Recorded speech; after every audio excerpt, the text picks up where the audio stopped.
Fala galera, bem-vindos a mais um episódio do Slowcast. O meu nome é Lucas. Meu nome é Matheus.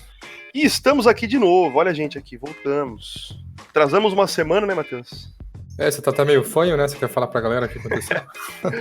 Cara, essa semaninha eu peguei um resfriado chato, cara. Eu e a Juliana, minha esposa aqui, a gente ficou meio de molho. Então, sem condições de poder gravar. E também teve probleminhas nas nossas redes sociais aqui. Pra ser sincero, trocamos completamente a plataforma de hospedagem dos áudios. Estávamos colocando até agora naquele... Enfim, não posso falar o nome. E mudamos pro... Também não posso falar o nome. E paga nós. E aí eles começaram a cobrar, né? Então existe um limite de hospedagem e a gente não sabia disso. A gente sabia, na verdade. A gente acreditava apenas... postergando só. Isso. Já estava lá, aquela inércia, enfim. Aí chega o momento do grande dia da decisão. E aí, Matheus? A gente vai pagar ou a gente vai optar por uma hospedagem gratuita, ilimitada? A galera vai achar que eu sou pão duro.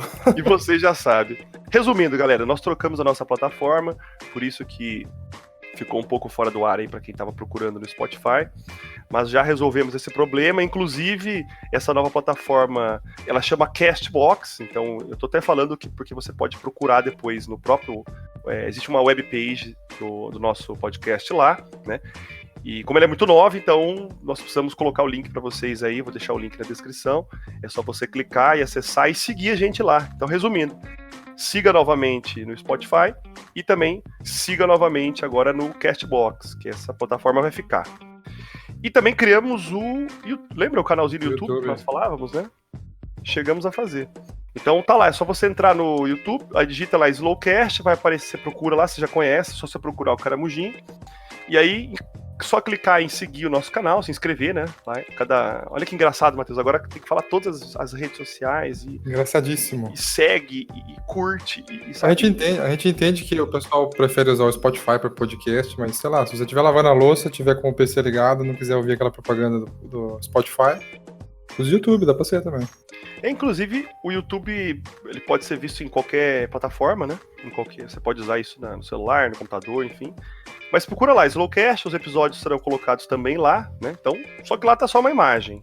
O bom é que dá pra comentar lá também, né? Se eu quiser sugerir alguma coisa, é só comentar que já aparece automaticamente. Pois é, isso é legal. Também você vê o movimento do canal, né? Que as pessoas que tiverem interesse podem participar, enfim, a gente vai adorar receber mensagens lá e poder responder. E o Instagram, né, Matheus? O Instagram, toda semana que a gente tá fazendo o episódio, eu tô postando. Já estamos indo pro 8º episódio, ó. Já foi 2 meses. 2 meses de podcast.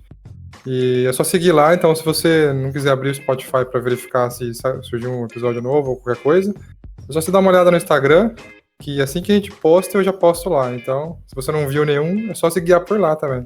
E segue lá também, né? E segundo a juventude, é o novo Facebook, né? O Instagram é o novo Facebook. É o novo Facebook. Bom, galera, no episódio de hoje, então, nós trouxemos para vocês um assunto que aconteceu já há algumas semanas, mas já estava na pauta. Nós só atrasamos um pouquinho uma semana em função desses problemas, que é Veneza está ficando submersa. Que ainda vem acontecendo, né? Pois é. E então, vamos começar com esse assunto. Matheus, manda ver. Bom, todo mundo conhece o nome Veneza, mas a gente precisa ter uma noção de onde que Veneza se situa hoje, né? É uma cidade que se situa no nordeste da Itália, todo mundo conhece. Ela é a capital da comune de Veneto, que fica próximo da Suíça, ali um pouquinho próximo da Suíça. E ela compõe um grupo de 118 pequenas ilhas ligadas por 400 pontes. Então é ponte pra caramba, para uma área pequena. E todas essas ilhas estão localizadas na Lagoa de Veneza. Então, só para ter uma ideia, em 2018, mais ou menos, 260 mil pessoas moravam naquela região. Foi o dado que eu consegui mais atual. Não deve ter mudado muito do ano passado para esse ano. Essa cidade é uma cidade muito importante, não é de hoje. A cidade veio... É milenar, né? A história de Veneza. Ela foi a capital histórica da República de Veneza por mais de 1000 anos, ou seja, não existia Itália sendo uma das suas cidades Veneza. Ela existia a República de Veneza. Você sabia disso, Lucas? Não sabia, cara. República de Veneza. A República de Veneza, ela conseguiu se sustentar de 697 a 1797 depois de Cristo. E essa região foi o primeiro centro comercial, onde a galera começou e deu início a emprestar dinheiro um para o outro e ela serviu de refúgio também aos que quiseram sair do Império Romano, quando o Império Romano estava caindo, que também demorou um tempo. Para não falar que eu nunca tinha ouvido falar sobre isso durante a pesquisa para o podcast, eu li que a República de Veneza foi uma das maiores, olha o nome, talassocracias. E aí eu fui procurar esse termo, porque eu nunca tinha ouvido falar, né? Talassocracia nada mais é do que um reino, ou um governo, ou um estado que se centraliza em um contexto marítimo, sabe? Então, por exemplo, é um império marítimo. Então, basicamente, é um grupo de uma sociedade que se organiza e mantém um poder estabelecido ao mar, entende? Então, por exemplo, uma frota naval forte, com conhecimento grande de navegação, sabe? Eu achei interessante. É bem oportuno para aquela época, né? E irônico para hoje, né? Porque a gente está conversando no podcast. Essa região de Veneza foi integrada pelo Império Austríaco. Aconteceu isso. Já foi do Império Austríaco, antes de ser anexado ao Reino Italiano, que foi em 1866. Que é jovem também, né? Hoje ela é famosa por, assim, a lagoa e partes das cidades da região foram tomadas pela Unesco como patrimônio mundial. A sua arquitetura, todo mundo conhece Veneza pela arquitetura, né? Você olha essas fotos na internet, você não precisa nem ver a legenda, você sabe que é de lá. Que é uma cidade, que é uma arquitetura própria, dentro de lagos no meio da cidade, o pessoal andando de barcos. É romântico, né? Romântico. As artes também é muito a região é muito famosa por artes, né? Para quem já ouviu falar de Vivaldi era de lá. Você já ouviu falar de Vivaldi? Acho que já, né? Já as 4 estações, não era um violinista famoso? E Veneza, assim, não é para suspeitar que ela foi integrada como uma das cidades mais bonitas do mundo, junto com o Rio de Janeiro e outras cidades e tudo mais. Então, por isso que toda essa série de fatores faz com que a gente, quando aconteça alguma coisa em Veneza, todo mundo consiga enxergar, seja pelo celular, seja pela televisão, os olhos estão voltados para essa região quando acontece alguma coisa. E acontece sempre, mas está acontecendo de uma maneira muito grande. A cultura pop, o cinema, retratam muito Veneza, né? Esses canais. O cinema, principalmente. Esses canais construídos, os passeios, quase todo filme que você passa na Europa, ou que tentam retratar um pouco a Europa, acabam colocando Veneza como essa retratação. É um lugar realmente muito boêmio, muito bonito. Mas assim, então, Veneza fica nesse lugar, é importante por isso, mas agora me fala aí, Lucas, o que está acontecendo nessa região? Cara, é o seguinte, a Veneza teve uma inundação histórica lá em 1966, onde o nível das águas do mar, né, então, como o Matheus disse, Veneza tem a parte continental de Veneza, que é a parte chamada de Mestre, que é uma localidade do município de Veneza, e tem essa parte desse conjunto de ilhas. E esse conjunto de ilhas, eles estão numa lagoa de água salgada. Então o mar tende a subir em alguns momentos pela própria maré e um conjunto de fatores que nós vamos falar. Mas a questão é que lá em 1966 teve um episódio onde, em função de chuvas muito intensas, mais uma intensificação de um vento chamado Siroco, que vem do norte da África. É um vento muito seco, muito quente, que vem do Saara em direção ao norte da África e também pega um pouco o Mediterrâneo e esses países que fazem fronteira com o mar Mediterrâneo, inclusive a Itália. E o nível da água subiu, acredite ou não, 194 centímetros. Eu tinha achado que era 2 metros de maré. Exato, agora você imagina, 194 centímetros, aí você faz aquelas continhas lá da matemática e você descobre, cara, que são basicamente quase 2 metros a mais de água. A altura média do italiano é menor que 2 metros. Agora você imagina, uma cidade litorânea, ela tem todo o seu comércio, a vida, o centro histórico, eles são todos próximos ao mar, todos próximos ao litoral. Então, o mar subir 2 metros é algo que realmente praticamente engole a cidade. Pensa aqui no Brasil, né? Se você se encontrar com um nível de água de 2 metros, quem que consegue? Pensa em Santos, para você que já foi aqui no litoral de São Paulo, ou se você ouve nosso programa em outros estados, ou o litoral do Nordeste, o litoral Sul. Pensa o seguinte, 2 metros você consegue basicamente reduzir um território em muito espaço. E isso em Veneza é algo absurdo, porque é um país, a Itália, e é um município, Veneza, que está voltado para o mar, né? A história foi assim. Então as construções estão próximas ao mar, as pessoas circulam no mar, as crianças passam pelas pontes para a escola, os carros se movimentam lá. Então foi uma coisa, Matheus, que naquela época isolou Veneza por 24 horas, deixou Veneza completamente isolada. Isolada no sentido de não teve comunicação externa, eles não conseguiram nem entrar e nem sair da cidade durante um dia praticamente inteiro em função das águas. E foi a partir daí só, de 66, que começaram a imaginar que talvez estivesse na hora de começar a ter uma mudança estrutural na cidade para se adaptar a esse conjunto de mudanças hídricas, né? Esse regime sazonal de chuvas que todo ano acontece.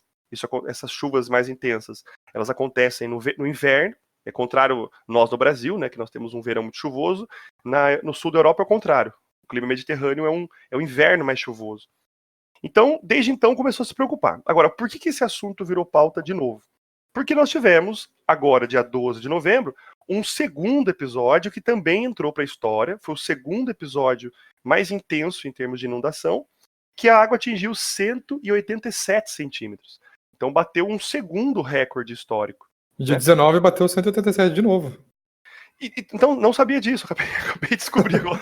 Bateu de novo, 187. Quando eu montei essa pauta, eu só tinha visto dia 12. Então, perceba, novamente está acontecendo isso. Isso, lembrando, Matheus, é bom deixar claro para quem está ouvindo.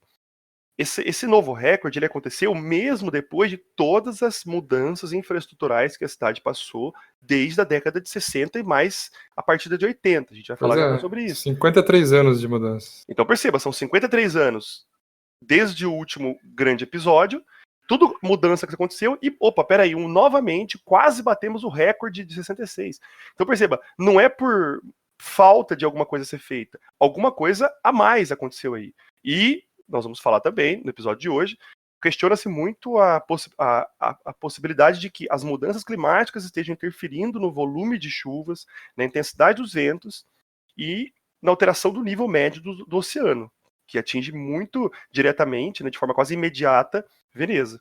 Só um dado interessante que em 1966, que foi o recorde de 2 metros de água, foi inundado aproximadamente 90% do centro histórico de Veneza, que é o centro famoso pelo comércio, que todo mundo frequenta.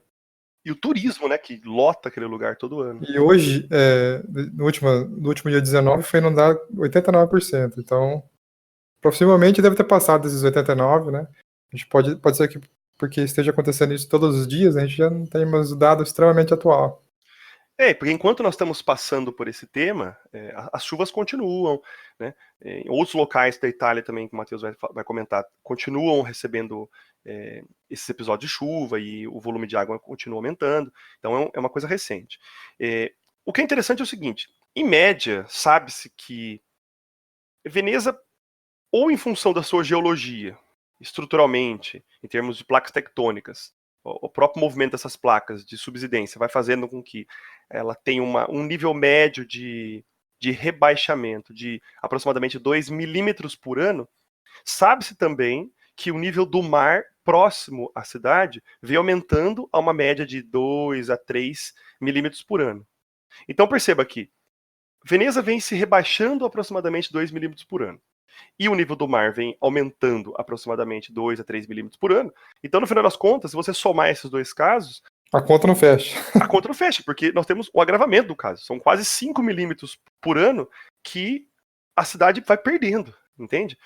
E isso vem preocupando muito o turismo local, porque, obviamente, a prefeitura se preocupa com o volume de recursos que chega, o comércio vive em função disso. A economia de Veneza, ela se voltou para o turismo, né?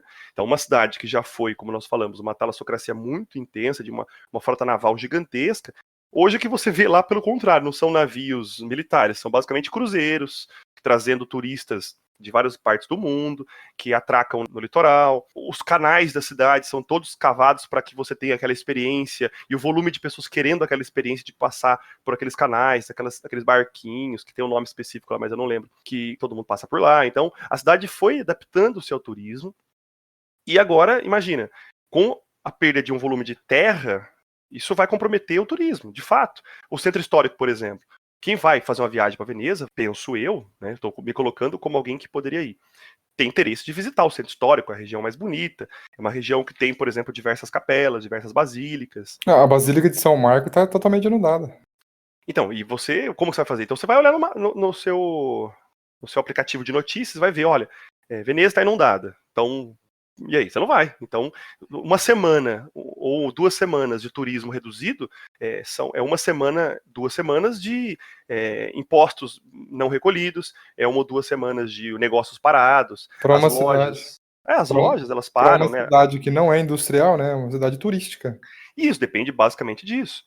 Se fosse uma cidade industrial, você teria essas reservas de riqueza sendo feitas pelas indústrias, mas não é. É uma cidade extremamente turística, então E o isso, turismo tem um grau elevado de impacto nessas regiões. inclusive, não é, e se fosse só o volume de turistas que diminui, mas a questão é outra também. Acontece lá o seguinte: as lojas perdem muito com isso.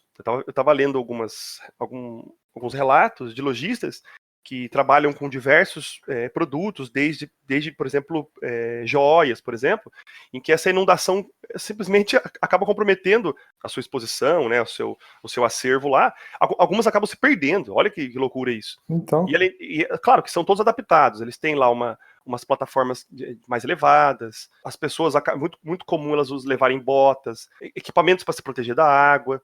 Muita gente acaba. Eles estão tão acostumados com essa água, né? É bom falar também. E muitos deles acabam, muitos dos turistas e as pessoas que estão lá, também de costume, em alguns momentos, acabam mesmo fazendo suas refeições com o pé dentro da água. Incrivelmente, isso existe lá. até que não é ruim. Até que não é ruim. Mas a questão é que, desde o início da colonização de Veneza, lá atrás, quando os povos começaram a descer no centro da Europa e chegaram nas regiões pantanosas, onde hoje é Veneza, fugindo das tribos germânicas, dos hunos, desde essa época, a relação dos venezianos com essa dinâmica da água, ela existe. Só que o que a gente está vendo hoje é uma complexificação da vida na cidade, uma demanda muito grande pelo turismo, e isso vem incomodando muito, cara, a comunidade local. Eu tenho alguns dados históricos que mostram que antes de 1872 não haviam esses tipos de eventos extremos em relação às águas. E o que acontece esse é um dos argumentos utilizados pelos partidos verdes, pelos defensores de uma agenda ambiental, que tentam provar que o fato de que Veneza esteja sofrendo mais com esses episódios é justamente a interferência humana no clima a partir da jogada de grandes volumes de gases estufa na atmosfera em função do agravamento dos efeitos da industrialização. Então, percebe? Isso tudo está por trás. E o triste é que a maioria dos climatólogos já afirmam que Veneza vai ficar totalmente submersa até o fim desse século, cara. Ou seja, se você tem uma casa em Veneza, você tem um comércio em Veneza, você vai se sentir seguro para continuar nessa região? Então, isso acaba afugentando investimentos, né? Desse ponto de vista do mercado global, um circuito global de investimentos e de turismo, a Veneza vai acabar sim sofrendo consequências com isso, né? E tanto é que os próprios residentes, né, eles ficam muito bravos com turistas. Claro, os turistas acabam pagando um pouco essa conta, né? Porque, querendo ou não, é justamente porque o volume de turistas aumentou que teve, por exemplo, uma construção maior de hotéis, de pousadas, de toda uma infraestrutura cada vez mais próximas ao mar. Houve um adensamento urbano muito grande para atender essa demanda de turistas. Um volume maior de lojas. Então isso faz com que necessariamente você tenha a cidade vai se voltando mais para o mar, vai chegando mais próximo ao mar. E aí é claro que o volume, por exemplo, de sujeira aumenta, o volume de lixo aumenta, acidentes, por exemplo, com navios que passam próximo do local, a quantidade maior de pessoas circulando pelos canais de Veneza aumenta, então isso intensifica o volume de sujeira jogado no rio, então é um problemão.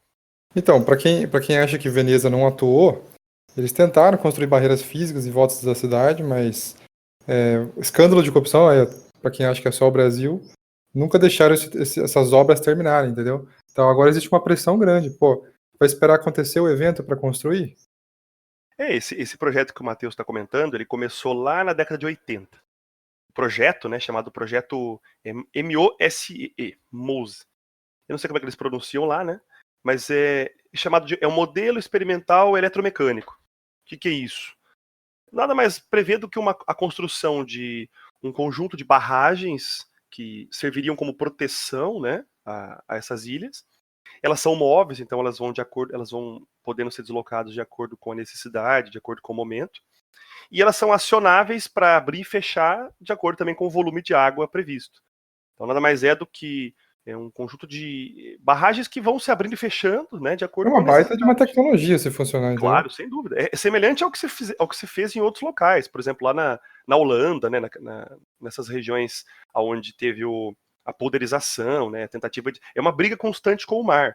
Então, uma tentativa de prever e evitar os danos é a construção disso. Foi aprovado só em 2003. Então, veja, 20 anos depois do projeto ser apresentado, que foi aprovado, já gastou mais de 5 bilhões e meio de euros, que dá uma conta muito grande, né, para o município. Estava previsto para ficar pronto em 2016, mas em função de atrasos, como atrasos justificáveis, atrasos não justificáveis, desvio de verbas, corrupção, ele foi prometido para 2021 e até agora não tem previsão de estar pronto. Tanto que a própria população faz piada, dizendo que isso aqui nunca vai estar pronto. Sabe aquela. É que nem o nosso. Como é que chama, Teus? Aquele. O trem-bala de Campinas. Não, o aerotrem, não era um negócio. O aerotrem do Levi Fidelix. É. Então, eles estão reclamando muito. Só que agora está mostrando que, e de fato, se nada for feito, isso pode comprometer mesmo a vida local. Então, os danos, eles são pequenos por enquanto. A questão é essa. O que pode acontecer é o sal mais presente nessas regiões onde acontece a inundação, ele vai comprometer um pouco a infraestrutura, mas é rápido de você remediar. Ele vai comprometendo e você vai consertando. Basicamente é isso. Só que a longo prazo, isso é um problemão, porque o custo de se fazer isso é muito grande. E também esse processo tende a se intensificar com as mudanças climáticas, que é, por exemplo, o que prevê diversos grupos de cientistas, inclusive o próprio prefeito, que pela primeira vez agora está admitindo que pode ser as mudanças climáticas, né? Que é um prefeito de direita, que é um prefeito que nunca assumia esse tipo de coisa, e realmente a gente vai até contar um episódio depois que foi engraçado. Mas assim, não é só em Veneza que está acontecendo isso, né? Eu tenho umas notícias quentinhas de hoje, dia 25/11, que a gente está gravando esse podcast, que muitos rios estão chegando ao nível máximo lá na Itália, já soaram vários sinais de alerta. Não sei se você já ouviu falar do rio Ticino, que é o rio que passa da província de Pavia e vai direto para a Suíça e tudo mais. Cara, ele está aumentando 10 centímetros por hora, pra ter uma noção. Quando ele passa nessa província de Pavia, ele passa no meio da cidade, né? Então, o povo aqui, ele inundou hoje, né? Ele inundou. E o povo dentro dessa cidade, para você ter uma ideia, eles tiveram que ir embora da cidade de botes. É muito bom. É a segunda vez que eu dou risada desse negócio. Mas assim, a situação mais crítica é na Emília-Romanha, que é no norte da Itália, que já está com a letra vermelha, porque é um rio gigantesco. Está com altas chances de transbordar e tem muita gente que vive em volta dele e depende dele, sabe? Tem mais de 130 ruas fechadas, para você ter uma noção, nessa região. 550 desabrigados só hoje, 600 pessoas isoladas, que você não tem como buscar a pessoa, porque você não consegue chegar na pessoa. E tem uma vítima, né, infelizmente, que se junta a outra vítima de Veneza que teve, acho que na semana retrasada, mais ou menos. O primeiro-ministro lá, o Giuseppe Conte, ele falou que vai investir 11 bilhões de euros em infraestrutura no plano orçamentário desse ano ainda. Só para ter uma ideia, a Itália, nos últimos 10 anos, já pagou 14 bilhões de euros só para remediar esses danos. Então, se você tivesse investido isso já anteriormente, talvez você estaria no lucro, né? Nessa discussão das mudanças climáticas, a resiliência de alguns locais, enfim, dizem exatamente isso. Eles falam, ó, se vocês forem gastar para tentar consertar os danos ao longo do tempo, vocês vão gastar muito mais do que se você fizer uma transição agora. E o problema é que é o descompasso, né? A ciência anda num tempo, num ritmo, e a política anda em outro. Então, a Itália até há pouco tempo estava discutindo, conseguiu formar agora um governo, por sinal, né? E estava se discutindo a possibilidade até de chamar novas eleições, porque não estava formando maioria no parlamento. Então, as questões políticas, elas muitas vezes elas acabam atrasando o avançar da ciência e o progresso. Então, esse é um problemão. Inclusive, cientificamente falando, né, a pergunta a ser respondida, por que 53 anos depois aconteceu novamente uma enchente histórica em Veneza? Então, lendo nas várias fontes, depois a gente até pode deixar essas fontes aí, que é uma coisa que a gente não faz, né? Acaba não deixando essas fontes. É o seguinte, 3 condições tornaram possíveis que essa enchente acontecesse. A primeira é que a a Itália, na verdade a Itália não, né? Mas aquela localização da Itália, em Veneza, estava vendo a sua maré de Cisígia no mais alto grau. Então, a maré de Cisígia é aquela onde você tem a atuação intensificada do Sol e da Lua, então você tem uma maré que ganha uma altitude maior, né? Então essa maré pode subir mais aproximadamente 50 centímetros. Então, somente o fato desse episódio da maré de Cisígia. Outra coisa é que a pressão atmosférica nesse momento do dia 12 estava muito baixa, o que faz com que a água tenha menos resistência de ganhar altitude. E um terceiro, que é o vento, aquele vento Siroco, que eu comentei com vocês, que vem do norte da África, ele estava muito forte. Então os ventos chegaram a 95 km por hora, jogando basicamente água do mar Adriático para cima. Isso fazendo com que as águas chegassem com mais intensidade. Né? Tanto que muita gente reclama, olha só, Matheus, muita gente que mora em Veneza reclama muito menos da água do que dos ventos. Eles dizem que a água não é tanto um problema, eles estão acostumados. O problema é o vento, quando o vento é muito forte. Se você jogar no YouTube lá, Veneza hoje, você vai ver. Tem vários vídeos mostrando como é que tá o vento lá, cara. A galera não consegue nem andar na rua. Então, e aí levou a 2 mortos, né? Pelo menos na época que eu peguei essa notícia, se aconteceu mais algum, é uma pena realmente. E engraçado que no dia seguinte que acontece isso, então vários prédios são comprometidos em termos de são alagados, né? Então tem água para tudo quanto é lado. E no dia seguinte, olha que interessante, os funcionários públicos e até mesmo dos locais onde tem os lojistas, enfim, eles têm que inundar novamente o local, só que agora com água doce, para conseguir remover todo aquele conjunto de sal que está lá, você acredita? Então eles têm que promover um realagamento, só que agora com água doce, para tirar todo aquele sal que aquele sal vai comprometendo, né? Tanto que, já para finalizar, né, existe uma tendência, né, de que de 1º de dezembro agora vai ser feito um referendo em Veneza para tentar separar a Veneza ilha da Veneza continente.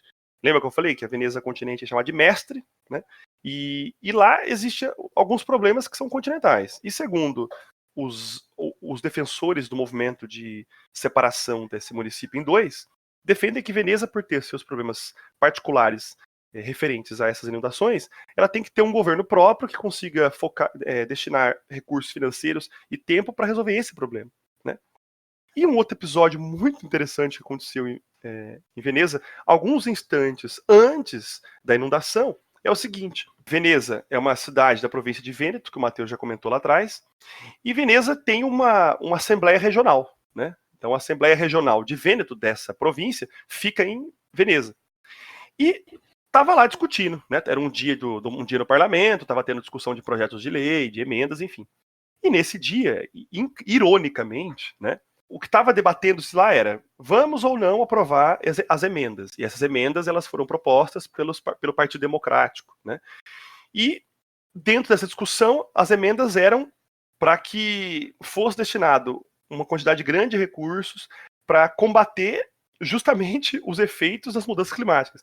E a votação foi negada. Então perceba que os membros do parlamento, que são de maioria politicamente à direita, eles negaram essas emendas que buscavam financiar fontes renováveis, tentar substituir a frota de ônibus de diesel por uma alternativa, reduzir o descarte plástico, tudo aquilo para tentar evitar com que as mudanças climáticas causassem mais dano à cidade.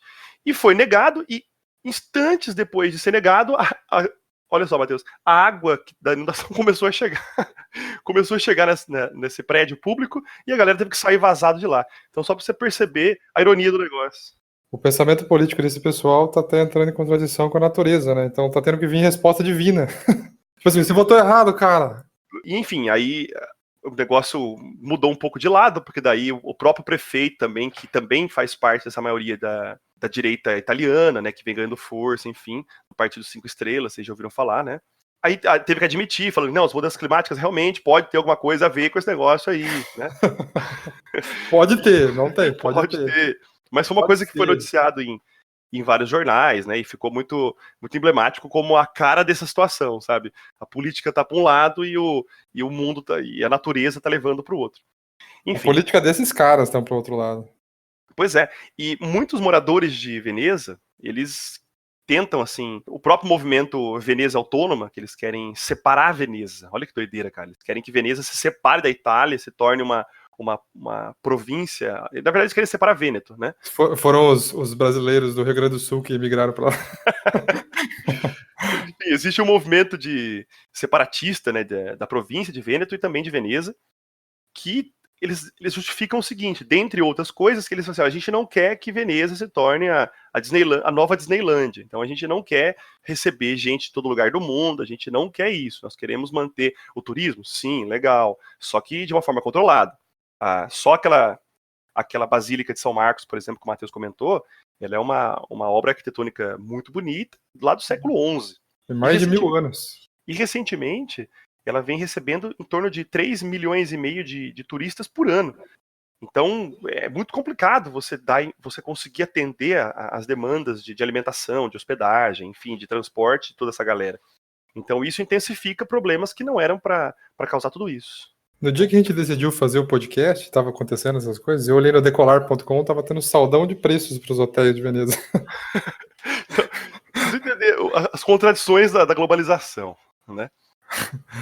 O cara compra barato, acha que tá tudo bem, chega lá, tem que chegar de bota, de barco. Tipo assim, 70% off, porém você tem que saber nadar. Sabe no avião, quando eles oferecem aqueles travesseirinhos, aqueles caras dão uma boiazinha. Eles vão te dar o snorkel. Bom, galera, é isso aí. Acho que se vocês gostaram, já falamos sempre para vocês seguirem nosso Instagram, nosso Facebook, nosso Spotify, nosso Castbox. Siga todo mundo aí, manda e-mail pra gente. É contatosslowcast@gmail.com, né? Entre em contato, deixe seu comentário. E, caso contrário, é só você continuar acompanhando a gente, dar esse bop que a gente pede para sempre, né? Divulguem com seus amigos, mostrem pro pai, pra mãe, pro tio, pro filho, pro sobrinho, pro professor, pros alunos. A gente descobriu esses dias que um colega tá passando os nossos podcasts, Matheus, em sala de aula. Você Cara, eu fiquei extremamente feliz quando eu ouvi isso. Passaram aquele lá do petróleo, né? O petróleo Nossa. da costa brasileira. E o Matheus, eu contei pro Matheus, ele ficou muito contente, né? Porque, pô, é super legal saber que tá sendo usado para um fim educativo, né? Não, tem um amigo meu que ele falou assim, e aí, Matheus, beleza? Comecei a assistir os seus podcasts, cara, assisti todos já. Então, pessoas que você nem imaginava, né, que fosse entrar em contato. Então, esse abraço pro Doni. Esse é o poder realmente das tecnologias da informação, da comunicação, a ideia é essa mesmo. Bom, galera, até mais, se cuida, abração. É isso, pessoal. Até mais, tchau, tchau. Até o próximo. Vamos pensar aqui no próximo episódio e assim que decidir, manda no Insta. Falou!